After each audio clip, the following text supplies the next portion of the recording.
Hi guys, it's Hinda and welcome to Cooking Fantasies. In today's video, we're going to be making these delicious lemon and coconut crinkle cookies.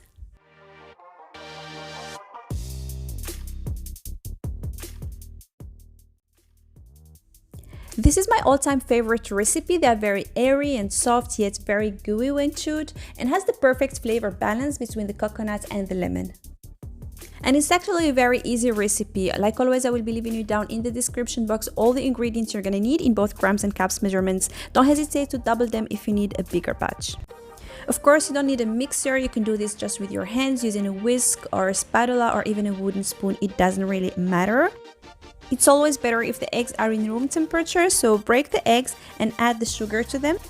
Add also a pinch of salt and mix everything together using a whisk or the mixer, whatever you prefer to use and is easier for you.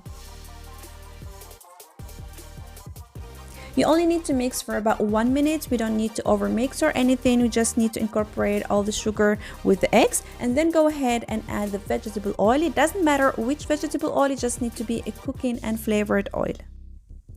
Add the apricot jam. You can also use marmalade instead and then add the zest of 1 organic lemon. So about the jam, the jelly or marmalade, it doesn't matter much. Just make sure that it doesn't contain fruit pieces, and if so, just give it a quick mix using a step mixer, for example, or whatever tool you prefer.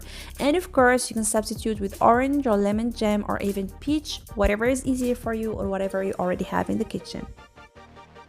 When zesting the lemon, try to take only the yellow part of it and avoid the white part. And it's always better, if not a must, to use only organic lemons. And of course, you can substitute with dried lemon peels or 1 teaspoon of lemon extract. And again, mix everything together. Juice the lemon you just zested and add it also to the mixture.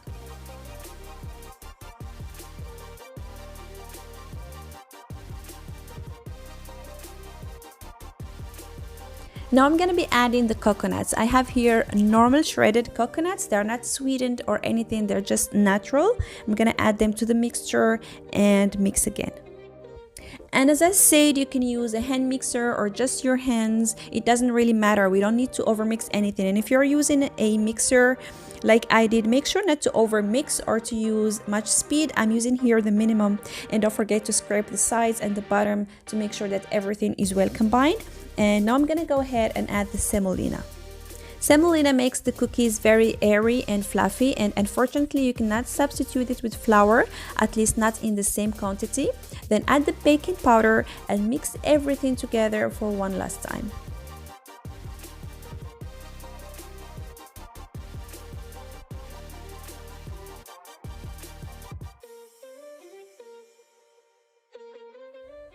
And this is the consistency of the dough you will end up with. As you can see, it looks a little bit sticky, and when you touch it, it doesn't really stick to your fingers, just slightly.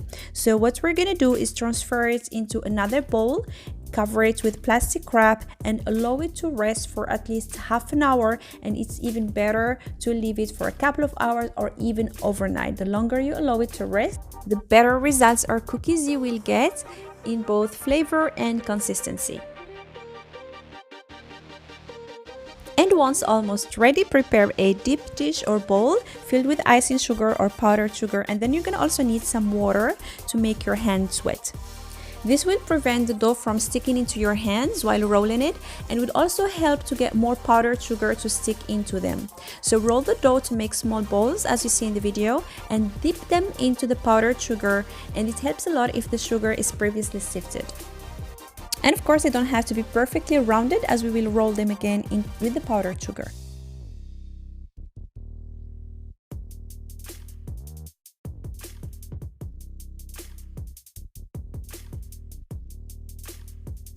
Now cover the balls entirely with powdered sugar by rolling them again between your palms, and this will help the sugar stick into them. So don't hesitate to add generously powdered sugar while rolling them. And place them on your baking tray that you have already aligned with some parchment paper.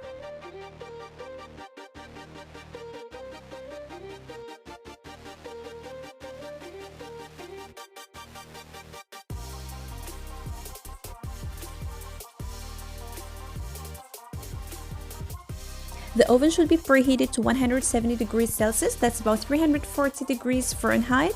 Make sure not to place the cookies too close to each other as they will increase in size while baking since we added baking powder. Once the baking tray and the oven are ready, use your thumb to slightly push the center of each cookie in order to initiate the cracks, and this will help get the nice crinkle patterns instead of just bursting from 1 or 2 spots.